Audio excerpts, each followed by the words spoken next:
Theo thời gian, dòng chảy âm nhạc không ngừng thay đổi và phát triển. Chúng ta ngày càng có nhiều lựa chọn âm nhạc hơn.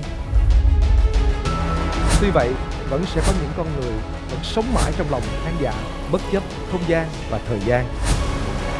Đó có thể là những ngôi sao vang bóng một thời, những danh ca với sự nghiệp lẫy lừng, hay những tài năng âm nhạc đỉnh cao.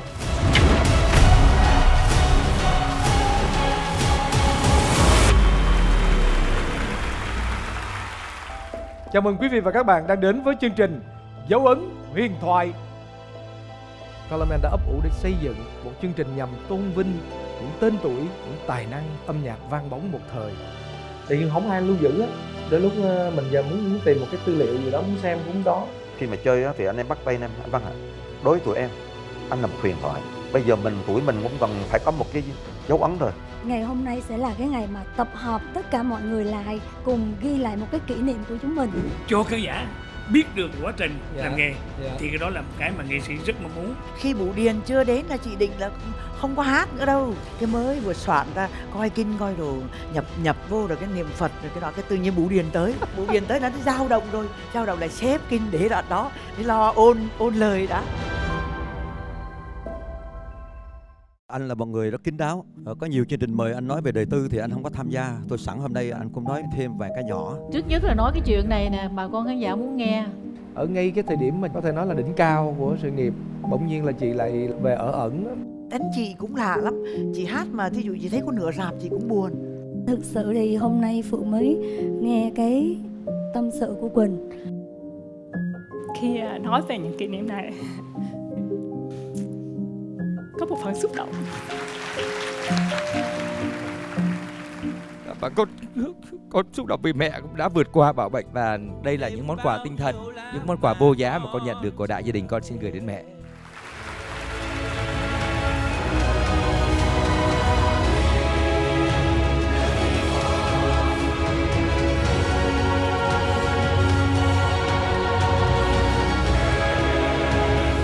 Người nghệ sĩ luôn luôn lúc nào cũng muốn cống hiến hết mình cho khán giả thương yêu đó quý vị.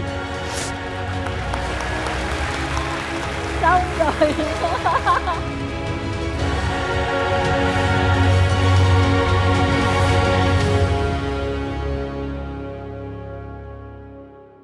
Đồng thời mang lại những cái tác phẩm kinh điển, những ca khúc bất hủ trở lại với khán giả, đặc biệt là khán giả trẻ.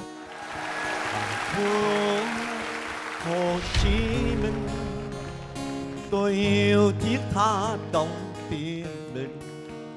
Mỗi lần tôi hát bài này tự nhiên xúc động dữ lắm. Trăng tung bay cờ tháng 8. Một đoạn ngắn này thôi nhưng mà làm cho mình nhớ lại cái ký ức thời xưa. Cái tiếng trống mê linh này nó vẫn còn mang mãi với thời gian, không bao giờ phai mờ được. Cột mốc quan trọng nhất vẫn là cột mốc năm 1986, cái băng Chiều Hạ Vàng đó. Chiều mây vàng như tiếng em ca, mây lang thang trong nắng hành vàng. Mình có thể thả hồn vào cái đàn, thì bây giờ là chơi đàn chứ không còn tập đàn nữa. Diễn kịch một mình là một cái mới tinh khôi dành cho cái chương trình này. Diễn kịch một mình cũng là vở kịch một người đầu tiên của Việt Nam. Chưa có làm chưa bao giờ. Chưa. Thanh Tuấn còn hơi thở, còn giọng ca là Thanh Tuấn phải phục vụ. Có lẽ là cuộc đời chị sẽ gắn liền với sân khấu. Chị xin nguyện được hát cho đến hơi thở cuối cùng. Bây giờ các bạn là những người trẻ, các bạn là những bông hoa. Mong rằng các bạn sẽ luôn luôn nhớ đến cái rễ và tìm cách làm cho cái rễ nó mạnh mẽ. Đó là cái mong muốn của Phượng.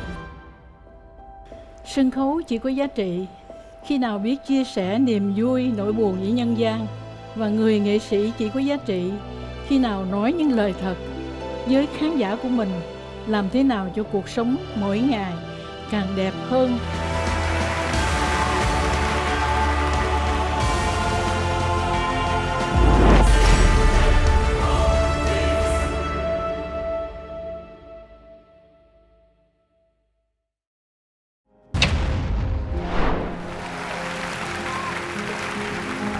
Chào mừng quý vị và các bạn đang đến với chương trình Dấu ấn huyền thoại.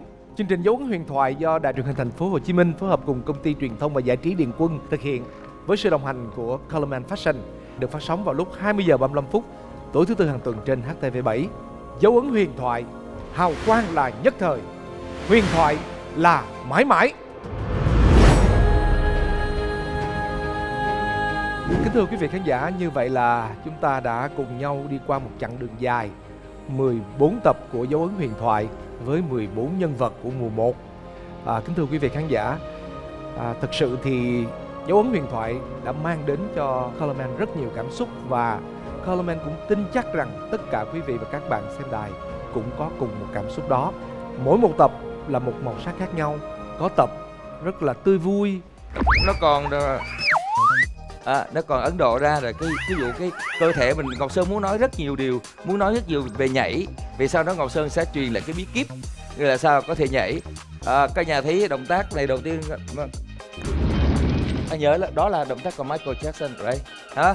Còn lúc mà Billie Jean á, lúc đi lùi xong đó là cái động tác này nè, đúng không? Ra, phải. Em ra nhảy thử. Đưa tay cái tay, để tay. Không, rồi giật cái giữa lên, rồi ok, đưa lại đó, dễ, đó. Đó dễ ở đó đúng không? Tại sao mà cả nhà thấy Ngọc Sơn nhẹ dẻo? Tại vì ví dụ xin lỗi sorry, cái này làm cho nó đó, ví dụ không cái này, ví dụ vậy đó, tay ra đâu ra đó, cái phần chân của mọi người đó, mà khi nào muốn được dẻo nó được, đó là một cái chuyện khác nữa. Xin cảm ơn cả nhà. Nào ai biết có những nỗi mong chờ, vì anh yêu mãi tóc em đuôi gà.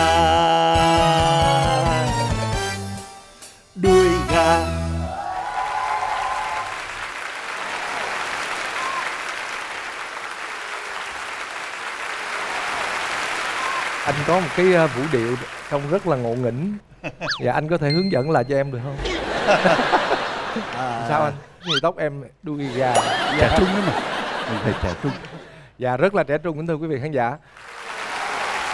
Có tập rất là sâu lắng, cũng có những tập nó gợi nhớ cho chúng ta rất nhiều cái khoảnh khắc của một thời tuổi trẻ, sôi nổi, bồng bột, tình cảm, lắng động.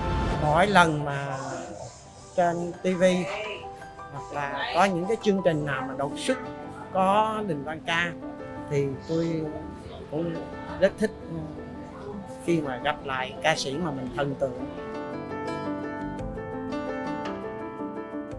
Thì nếu mà gặp mà lại trong cái live show của chú thì chị vẫn thích chú hát cái bài Thành phố của tôi.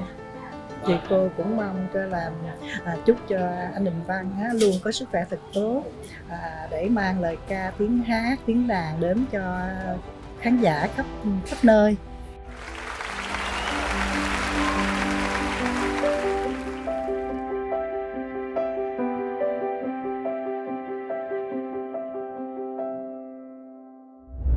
Lời ru mẹ như dòng suối, mẹ ơi lời ru mẹ như biển khơi, mẹ ơi lời ru mẹ như ngọn đuốc dìu dắt đời con vượt qua ngàn khó khăn gian nan. Dù cho giờ đây mẹ không còn nữa, lời ru mẹ vẫn vòng suốt đời con. Cùng với thời gian lời ru còn mãi, cùng với thời gian lời ru đã hóa câu dân ca. Dù cho giờ đây mẹ không còn nữa, lời ru mẹ vẫn vòng suốt đời con. Cùng với thời gian lời ru còn mãi, cùng với thời gian lời ru đã hóa câu dân ca.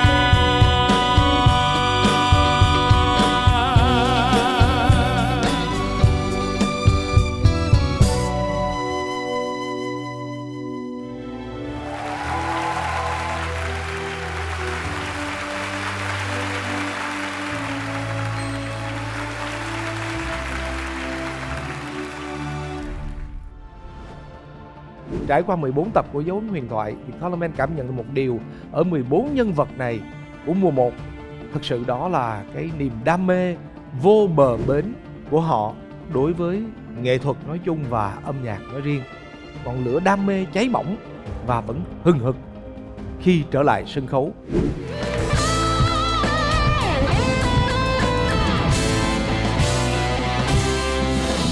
Anh vô tình lạnh lùng đến thế sao? Anh ngơ thơ nhạt nhòa đến thế sao? Yêu đương này, cuộc tình này, hoa đã khai. Ngôi sao của đời, ngôi sao của đời, ngôi sao của đời, ngôi sao của đời, ngôi sao của đời, ngôi sao của đời. Ngôi sao của đời.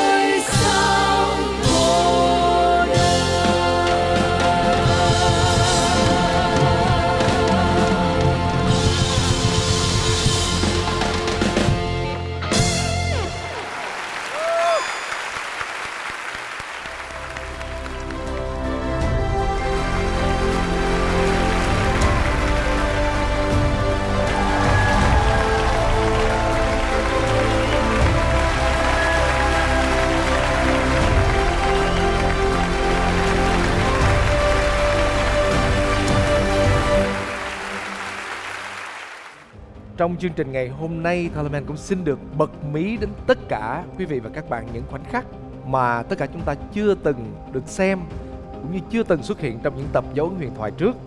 Và bây giờ, mời quý vị và các bạn cùng theo dõi.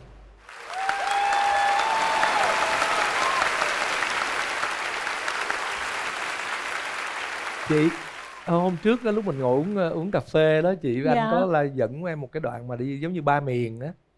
Dạ, chị có thể làm một cái đoạn nhẹ lại đây chút xíu cho khán giả nghe không? Tại vì có nhiều khán giả cũng chưa coi video đó.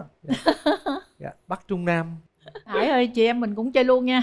Đào liễu trước. Dạ, tức là trước đầu nghĩa là coi như là một cái dòng âm nhạc của Cải Lương đó. Dạ. Từ sông Hồng cho tới sông Cửu Long. Bây giờ là đến sông Hồng nè. Dạ.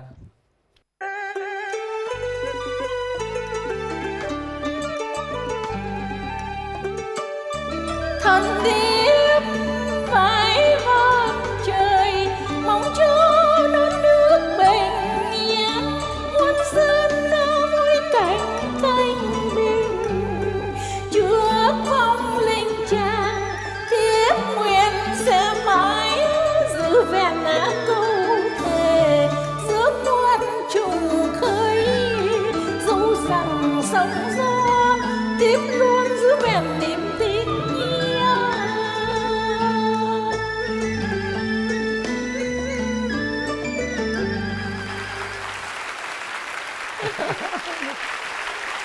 Miền Trung hả? Dạ, thì từ cái đó đó cái mình mới nhận ra là nếu cái bài này mà ca theo trong miền Nam á, thì nó sẽ rất giống bài Lý.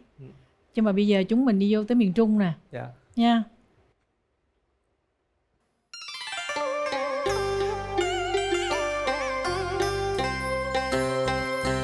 Không còn niềm vui, không còn tuổi nhớ, hãy trôi đi theo tháng rồng năm mới dài, lưu lại đời người như giọt sương rơi.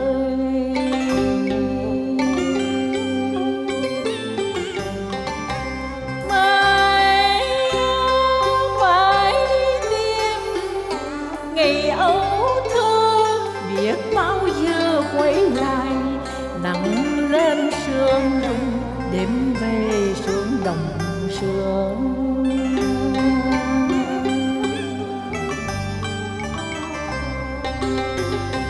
Giọt nước của đất trời như một kiếp người, khi tù khi tan.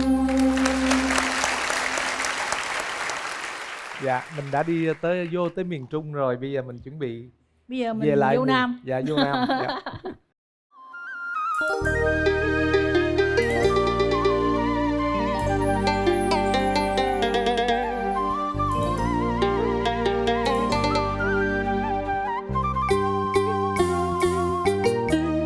Người nằm đây có nghe tiếng gió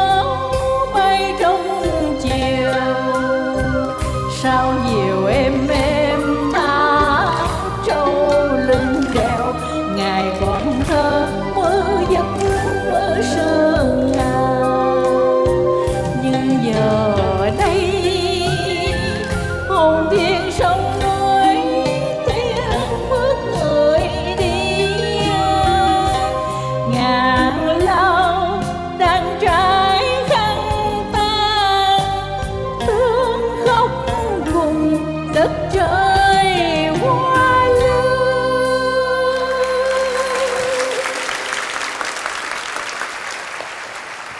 Dạ, trước nhất là nói cái chuyện này nè, bà con khán giả muốn nghe. Với nghệ sĩ Hùng Cường, mình hơi giống cái trường hợp của má Bảy. Nó như là một cái định mệnh vậy đó. Bà Tuyết chứng kiến má Bảy khi mà ba Năm Châu chết ở trong bệnh viện Grand á, thưa quý vị. Má ơi, má cho con nói tâm sự của má cho bà con hiểu. Tức là học với bà mấy mươi năm chưa từng nghe bà nói cái gì hết đó. Nhưng mà cái hôm đó ba Năm Châu bị ung thư, ông mất ở trong bệnh viện Grand, thì bà Tuyết cũng tình cờ đi vô đó thì gặp má Bảy Phùng Hát. Bà vậy nè: anh Năm ơi, anh ơi, bây giờ anh chết rồi tôi mới được quyền nói thiệt với anh nha anh Năm. Anh đừng có tưởng tôi lạnh lùng, anh đừng có tưởng tôi không yêu anh. Tôi yêu anh nhiều lắm, nhưng mà cái số tôi nó không may.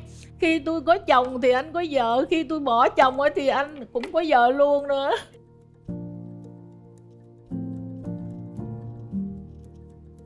Cho nên là một cô Đào Hát khán giả khen tôi, mà không lẽ bây giờ tôi đi giật chồng của người ta sao được. Cho nên thôi kệ đi, chẳng thà tôi khổ một mình tôi. Nhưng mà bây giờ anh chết rồi, tôi nói cho anh thông cảm, anh đừng giận tôi nữa nha.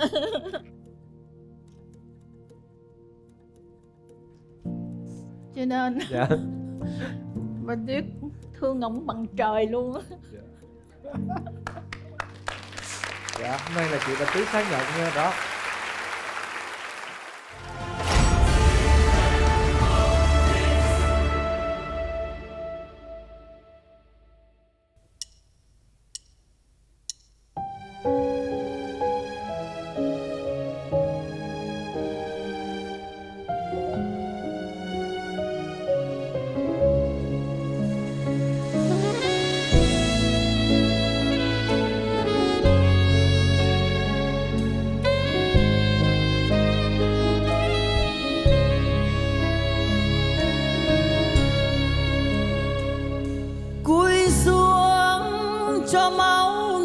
Dòng cho nước sông cạn nguồn, cho cây khô trên cành chút lá bơ vơ, cúi xuống cho bóng độ dài, cho xót xa mặt trời, cho da thơm trên người nay cũng phôi pha.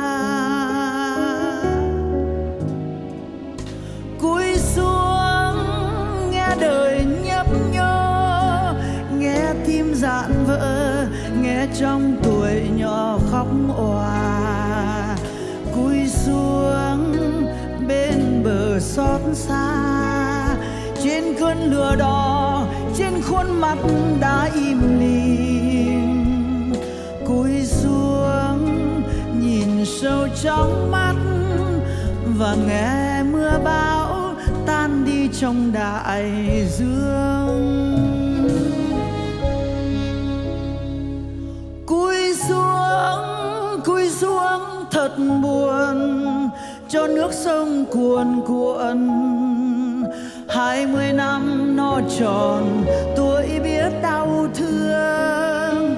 Cúi xuống cho tắt nụ cười, cho chút da thịt người. Trong tan hoang vẫn còn bóng mát che ngang.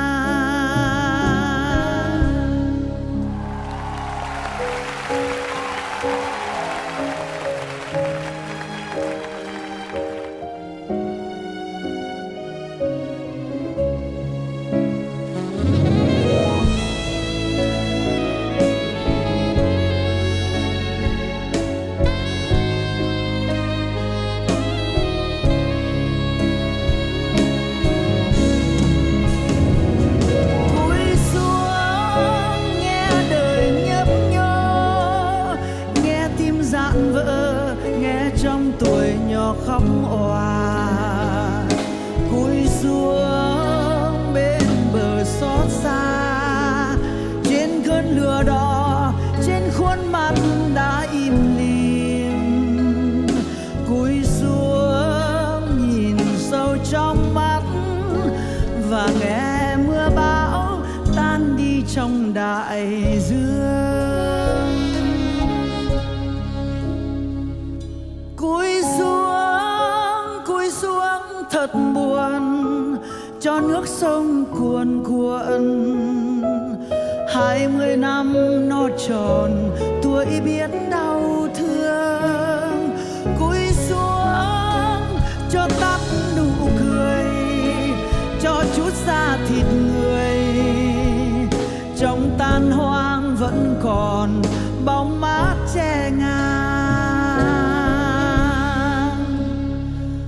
Trong tan hoang vẫn còn bóng mát che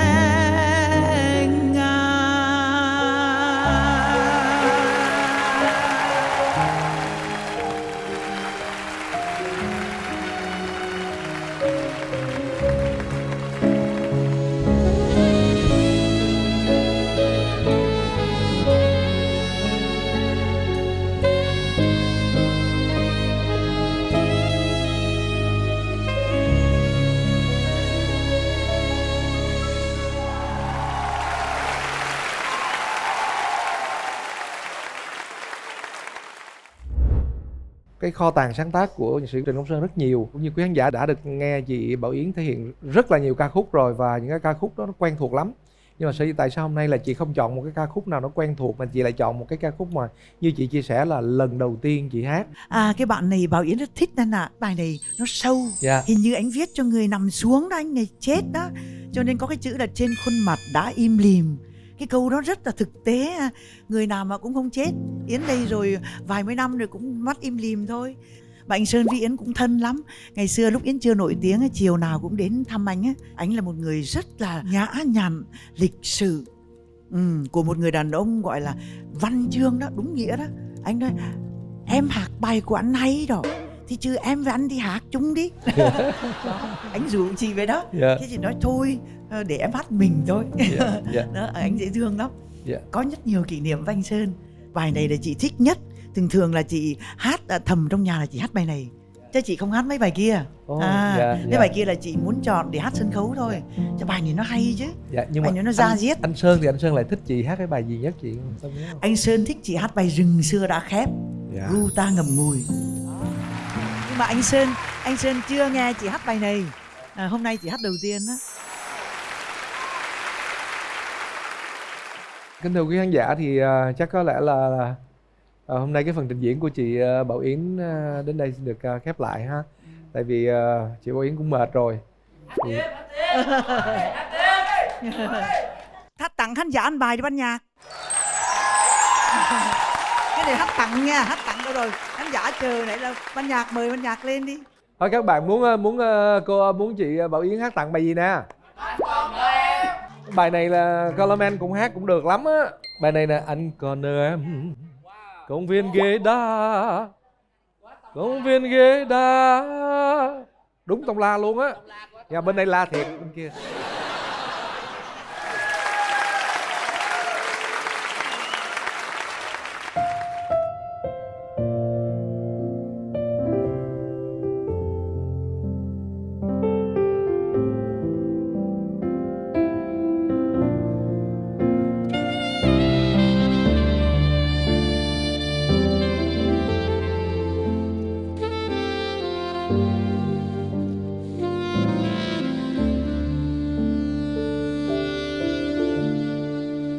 Anh còn nợ em công viên ghế đá, công viên ghế đá lá đổ chiều êm.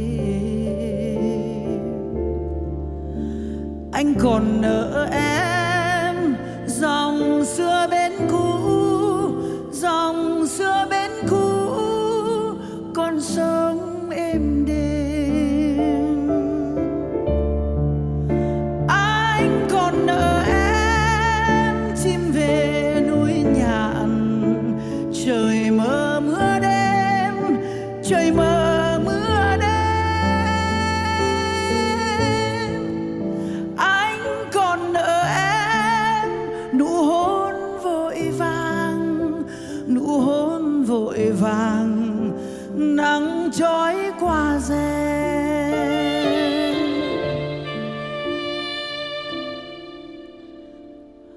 anh còn nợ em. Con tim bối rối, con tim bối rối, anh còn nợ em. Và còn nợ em cuộc tình đã lỡ, cuộc tình đã lỡ, anh còn nợ em.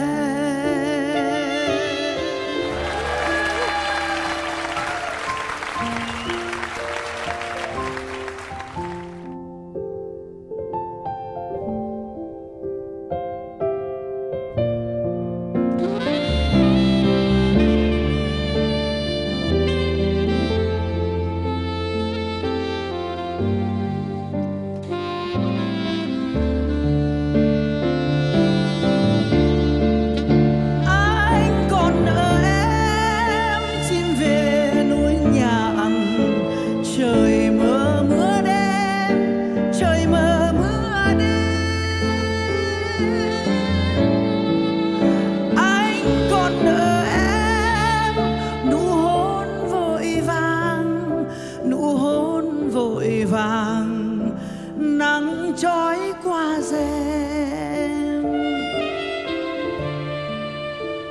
anh còn nợ em.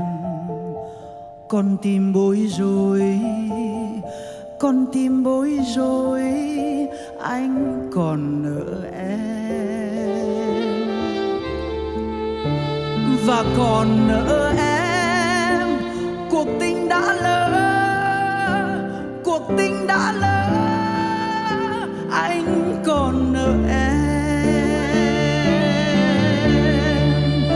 Và còn nợ em cuộc tình đã lỡ, cuộc tình đã lỡ, anh còn nợ em.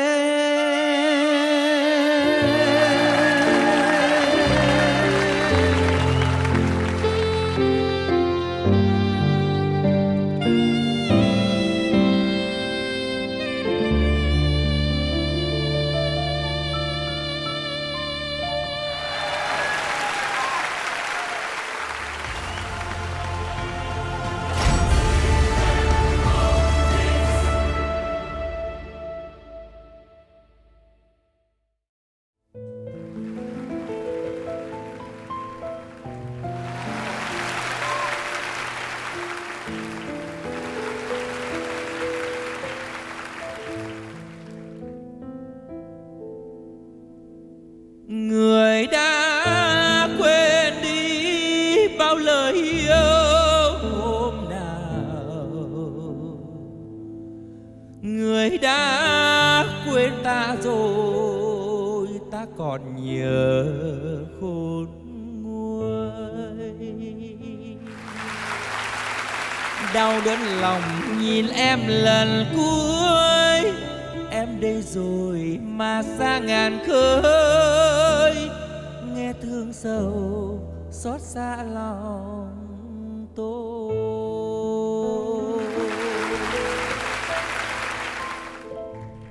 Trả lại em yêu chiếc khăn ngày nào, ngày còn bên nhau ai ơn tràn đầy.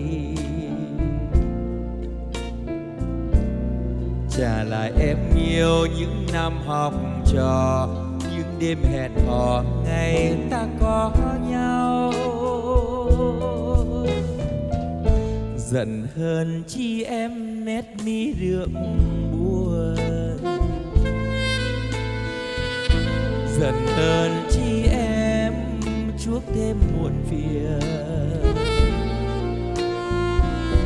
Giận hờn cho nhau nỗi đau ngập lòng, vắng xa thật rồi người ơi biết chăng.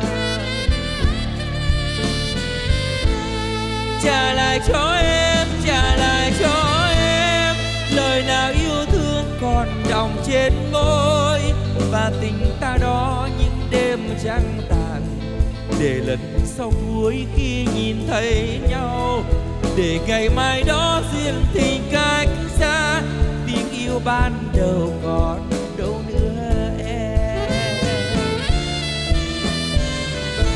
Người đành xa ta bỏ ta một mình, để rồi ra đi cách xa nghìn trùng. Kỷ niệm năm xưa sẽ tan như bọt bèo, ai ân ngày nào giờ như giấc mơ.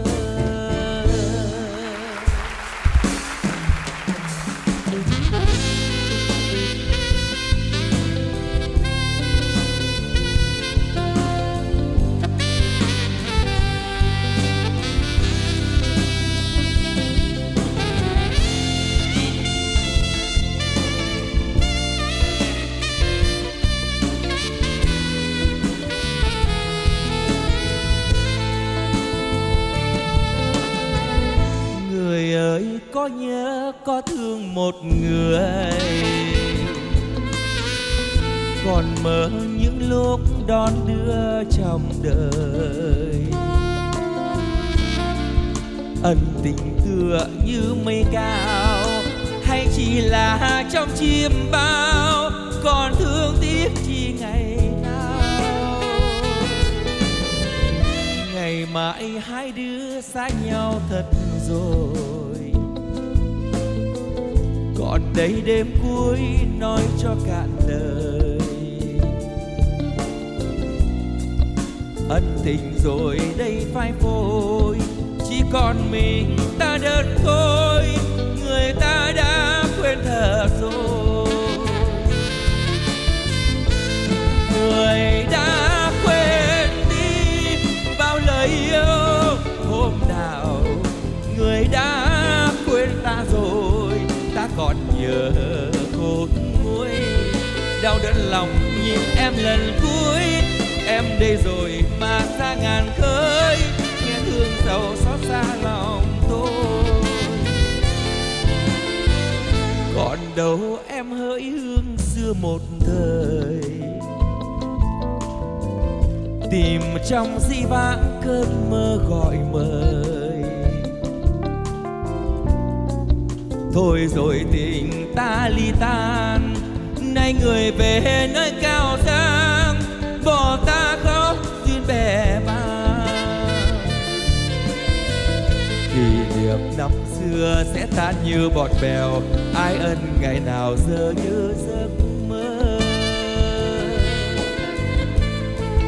Thôi rồi tình ta ly tan, nay người về nơi cao sang, bỏ tôi khóc duyên bè bàng.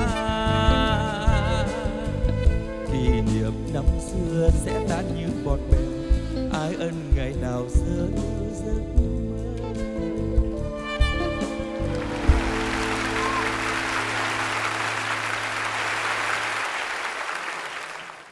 Dạ, quá phê, quá phê. Kính thưa quý khán giả, là có thể nói hôm nay là cái ngày mà đây là một cái tập mà dấu ấn huyền thoại mà rất đặc biệt với Colorman, bởi vì hầu hết các bài mình đều biết hết. Dạ. Trả lại em yêu chiếc khăn ngày nào, dạ.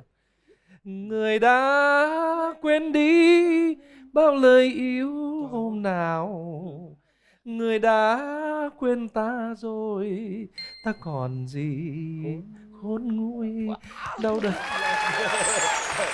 Hay một không ngờ mình đứng kế một ca sĩ dữ dội luôn á. Dạ mê quá, mê anh, cho nên là dạ vừa rồi là chúng ta vừa lắng nghe cái liên khúc Giận Hờn và Đêm Cuối, cũng là hai cái ca khúc, hai cái sáng tác rất là huyền thoại của anh Ngọc Sơn. Và theo như Colorman còn nhớ thì chắc là hình như là bài Giận Hờn có đưa vào trong một cái bộ phim mà mình quên tên rồi.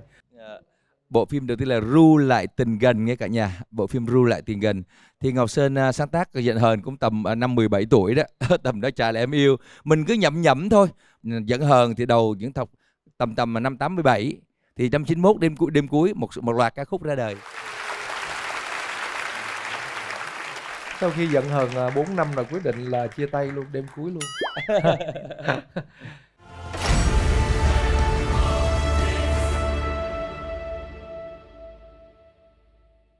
Vừa rồi hôm trước trao đổi với anh cũng có nói tới bài Hoàng hôn màu tím mà Clement tin chắc là rất nhiều quý khán giả cũng không nghĩ đó là sáng tác của anh Thế Hiển nữa.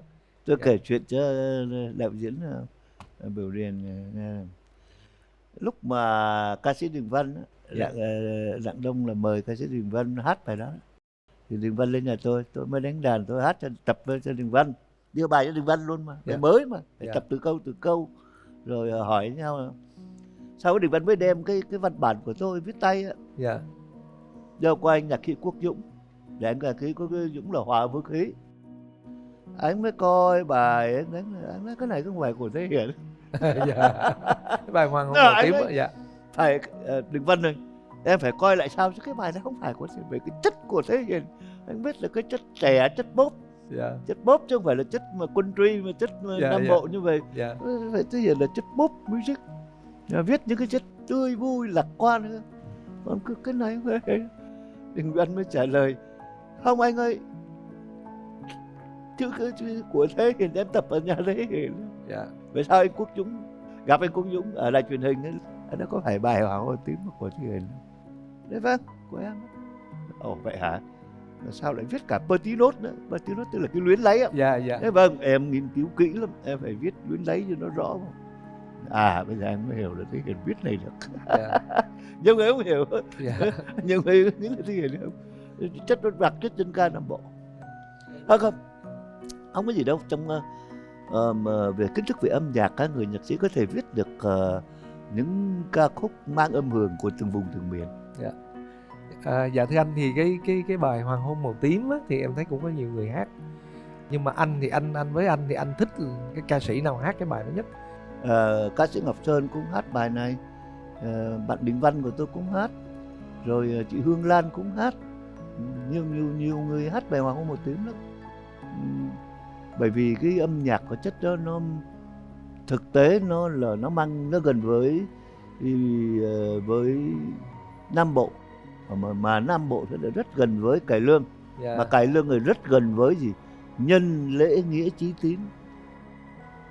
Tức là dùng cái việc này để nhắc bạn. Chúng thấy trong những cái vở cải lương bao giờ cũng có hậu, mà trong cải lương của Nam Bộ thì họ đều có, các soạn giả đều dựng gì kết thúc có hậu bài gì, còn những giai đoạn tình tiết xảy ra những đều về gì thì về nhân lễ nghĩa chí tín. Đó chúng ta mới thấy rồi đó. Thế cho nên đối với Hoàng hôn tím thì nó phải mang được tính chất là một sự trách nhẹ nhàng.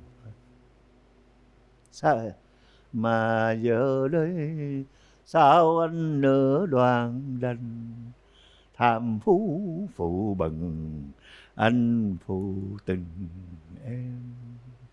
Trách nhẹ nhàng. Thật ra cái thông điệp nó rất là sâu sắc ha anh. Không mà trong chương trình này thì nghệ sĩ Phi Nhung, ca sĩ Phi Nhung hát rất cảm xúc.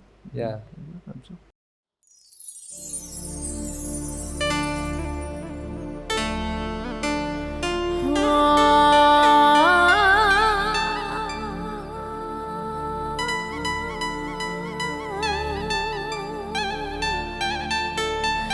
Chiều chiều chim dịch kêu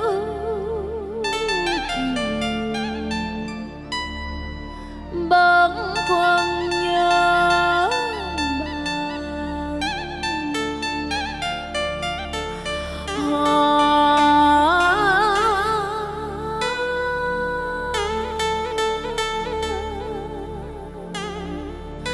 bâng khuâng nhớ bạn mà chừng chiều ruột đau.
lời hẹn ước, để lại mình em mênh mông sông nước. Còn sao số lòng, sao bay theo pháo đỏ rượu.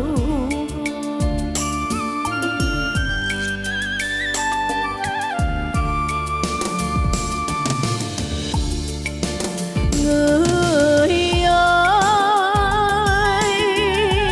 nhớ câu thề xưa,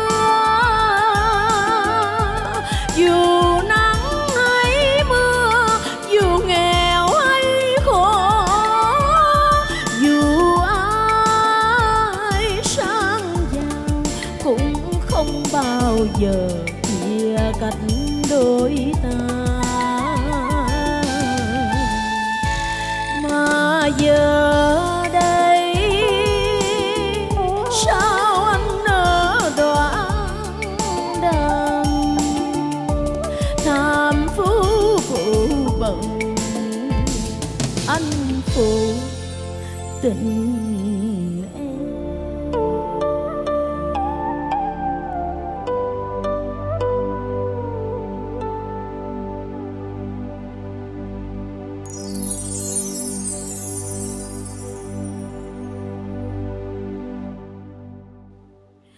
Khi chiều buông em đứng bên dòng sông,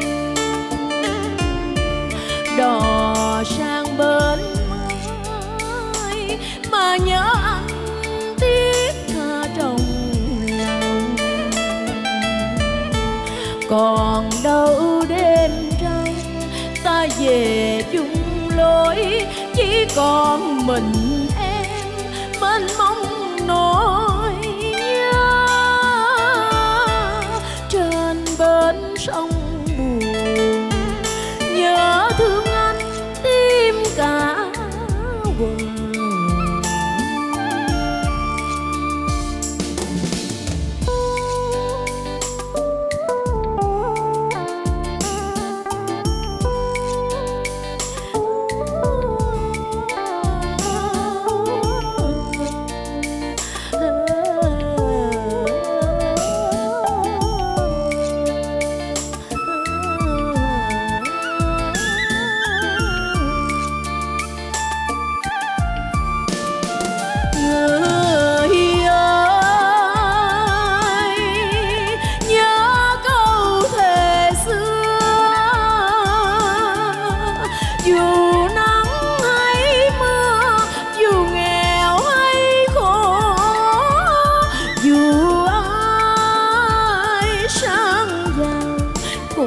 Không bao giờ chia cách đôi ta. Mà giờ đây sao anh nỡ đoạn đàm, tham phú phụ bận anh phụ tình.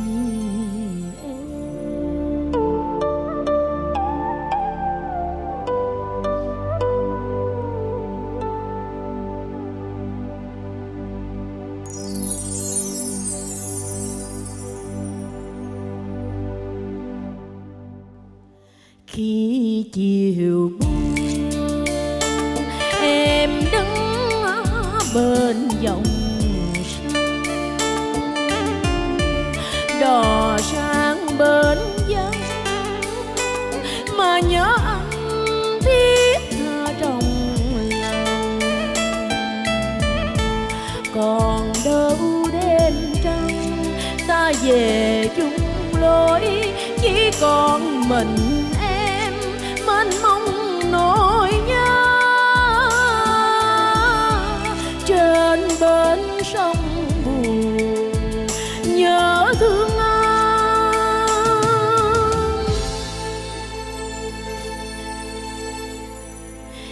tim cả quần.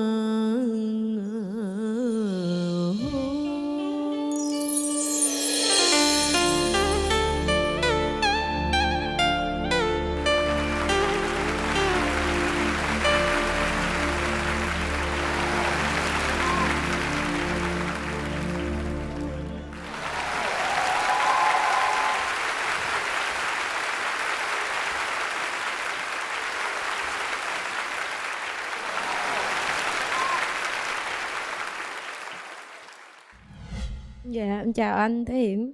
Chào anh. Sao nhìn em vậy? Thấy Phi Nhung hát quá nhập tâm. Và cảm thấy là Phi Nhung chắc là đang rất là xúc động khi thể hiện cái bài này. Đầu tiên thì Colorman xin gửi lời cảm ơn Phi Nhung đã nhận lời đến với Dấu Ấn Huyền Thoại. Bây giờ cũng xin cũng tiết lộ với Phi Nhung là trong cái chương trình hôm nay á, dành cho anh Thế Hiển thì anh Thế Hiển có một cái yêu cầu là cái bài Hoàng Hôn Màu Tím và phải được Phi Nhung thể hiện. Đó, cho nên là phúc quá. Dạ. Đó cũng là lý do mà hôm nay Phi Nhung có mặt trên sân khấu của Dấu Ấn Huyền Thoại, và thực sự là đây là lần đầu tiên mà mình được ngồi thưởng lãm và được lắng nghe Phi Nhung hát live. Thực sự là hay quá, không nói. Phi Nhung có gì muốn chia sẻ với anh Thế Hiển không? Tôi thì tôi phải với tư cách là tác giả, anh xin cảm ơn nghệ sĩ Phi Nhung đã thể hiện ca khúc Hoàng Hôn Màu Tím này bằng tất cả những cảm xúc của mình.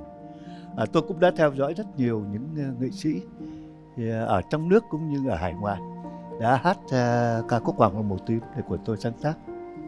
Đặc biệt thì tôi chú ý đến Phi Nhung, bởi vì ngay cả cái giọng hò đầu tiên của Phi Nhung đã là có thể nói là như là rút ruột rút gan người nghe.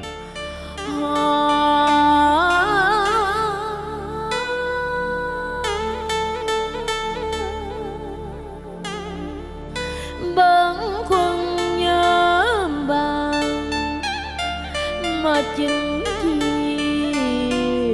ruột đau.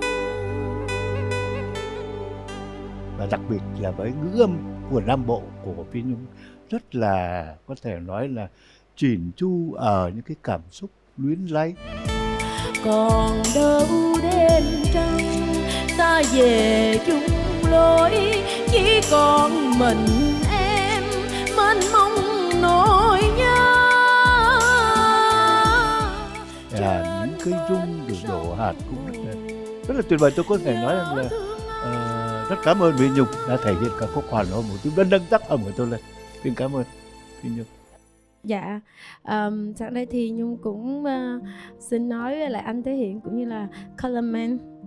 Thực sự ra là cái bài Hoàng Hôn Màu Tím của em hát là tại vì em xúc động là em thật sự ra là em hát nhiều bài của tất cả các nhạc sĩ, nhưng mà em chưa bao giờ em hát mà nhạc sĩ ngồi trước mặt em mà để em hát trên sân khấu như vậy mà trong chương trình của anh. Thì em cũng nói cho anh biết là em rất là run, nhưng mà em run đây là tại vì em rất là hạnh phúc khi mà được anh mời em tham gia cái chương trình của anh.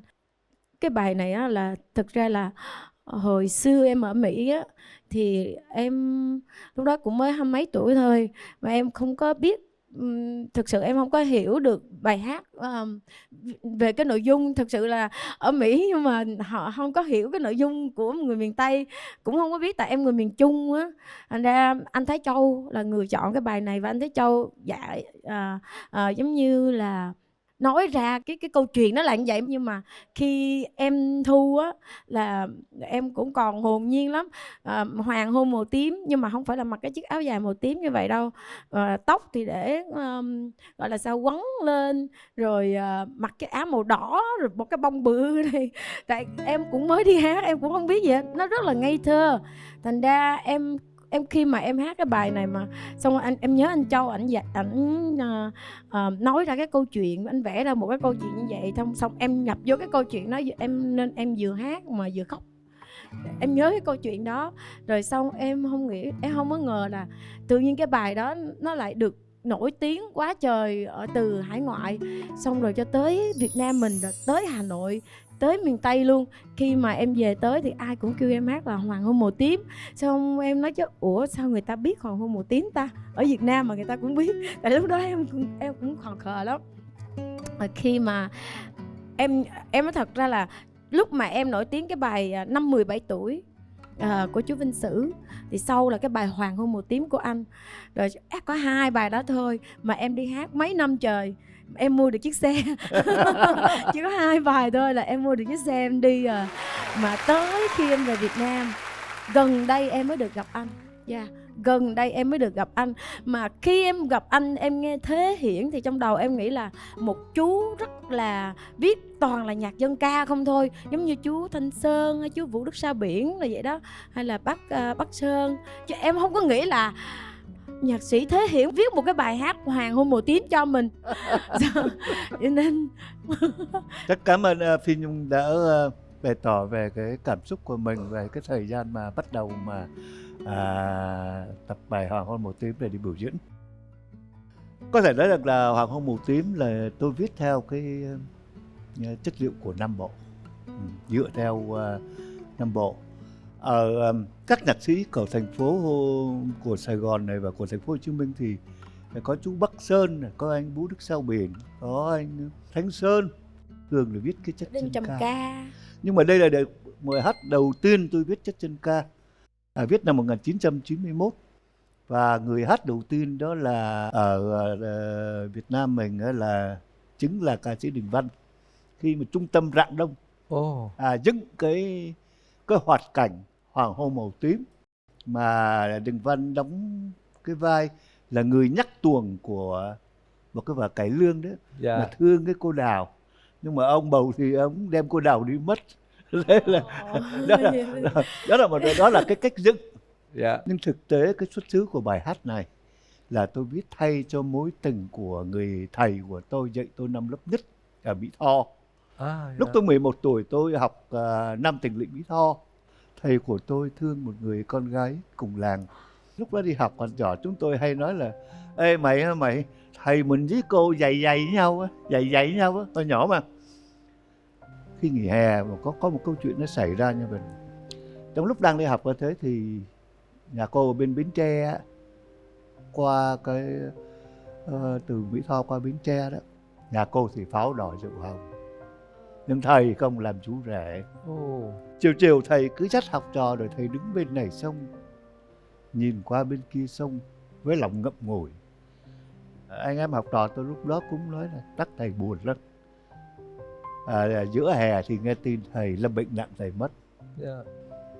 Chúng tôi cũng đã đưa thầy đến an nghỉ cuối cùng. Và đến khi tôi lớn lên rồi, khi tôi là người nhạc sĩ sáng tác, tôi nghĩ rằng thầy tôi mất không phải vì bệnh. Thầy tôi mất vì trái tim của thầy đã tan nát. Khi chúng ta đã yêu, chúng ta đã thề thốt với nhau, chúng ta đừng nên bỏ đến những điều thề thốt ấy. Làm sao mà giữ trọn cho nhau thôi. Bởi nếu không giữ lời thề thì sẽ có một người đau khổ. Bài hát này nói về cảm xúc của một người không trọn vẹn được tình yêu. Tất nhiên trong ca khúc thì tôi phải sử dụng tất cả những cái hình ảnh của dòng sông, hình ảnh của hoàng hôn, một nơi mà tôi đã từng chứng kiến thầy tôi buồn. Hoàng hôn màu tím mang một cái ý nghĩa là một cái thông điệp nhắc nhở chúng ta là hãy yêu, hãy cố gắng giữ lấy tình yêu, đừng để trở thành những hoàng hôn trở thành màu tím. Wow, hay quá à. Tôi vẫn nói là vẫn muôn thuở vẫn có. Ở miền sông nước của Nam Bộ, có ở dưới miền Tây đó, có một số các cô gái được lấy chồng. Cũng nhiều chàng trai buồn lắm chứ, nhiều người chứ. Tình yêu lúc nào nó vẫn có, nhưng mà nó cũng có sự đau khổ. Rất cảm ơn nghệ sĩ Vi Nhung đã trình bày có thể nói rất tuyệt vời ca khúc này. Rất cảm ơn. Hôm nay em cũng xin cảm ơn anh rất là nhiều. Nhờ bài hát này mà em mới có cái tên tuổi Phi Nhung ngày hôm nay. Và anh cũng cho em cơ hội để lên vào cái chương trình của anh. Đó là một cái điều là hạnh phúc nhất của một người nghệ sĩ. Em xin chúc cho anh sức khỏe dồi dào và lúc nào cũng phong độ và đẹp trai. Cảm ơn Phi Nhung hôm nay đã đem đến những cái khoảnh khắc rất là nhiều cảm xúc. Và kính thưa quý vị khán giả, thì Carmen cũng tin chắc rằng là sau khi nghe cái xuất xứ của cái bài hát này, một cái câu chuyện nó rất là cảm động như vậy, thì chắc chắn là sắp tới đây mà Phi Nhung có thể hiện nữa thì mình tin chắc lại còn lấy nước mắt của nhiều triệu khán giả hơn nữa. Cảm ơn Phương Dung một lần nữa đã đến với Dấu Ấn Huyền Thoại. Em nếu mà em có hát một cái chương trình nào nữa mà hát live thì em nghĩ là em xin phép tác giả cho em bỏ vô những câu cải lương trong cái bài hát này. Nó sẽ... Người ca sĩ có thể thể hiện theo cái phong cách của mình. Đó là một sự sáng tạo em. Cứ thêm một cái câu đoạn cải lương cũng hay. Bởi vì cái chất này là chất là của Nam Bộ, chất dân ca Nam Bộ rất gần. Cảm ơn Phương Nhung, cứ mạnh dạn nhé. Em xin cảm ơn.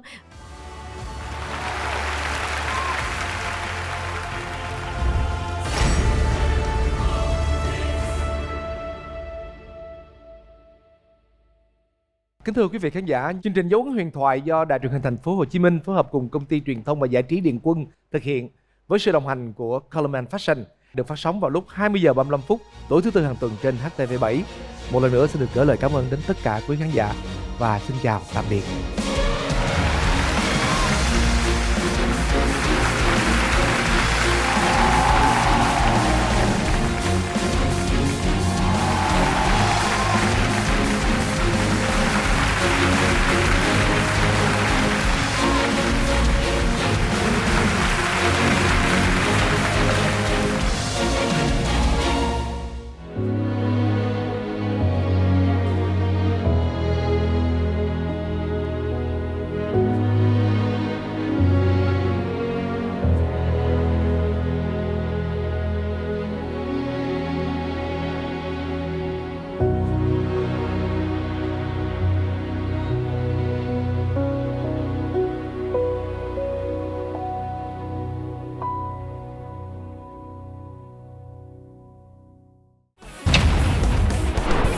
Chào mừng quý vị và các bạn đang đến với chương trình Dấu Ấn Huyền Thoại.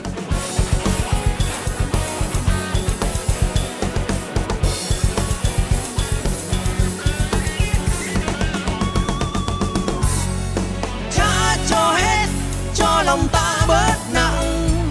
Chỉ riêng sầu thôi đã hoàn vai chịu lưng. Trả cho hết khi người quên hối hận. Dẫm lên tình ta nói cười như không, dẫm lên tình ta hồn nhiên như không.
rồi em còn biết tin ai.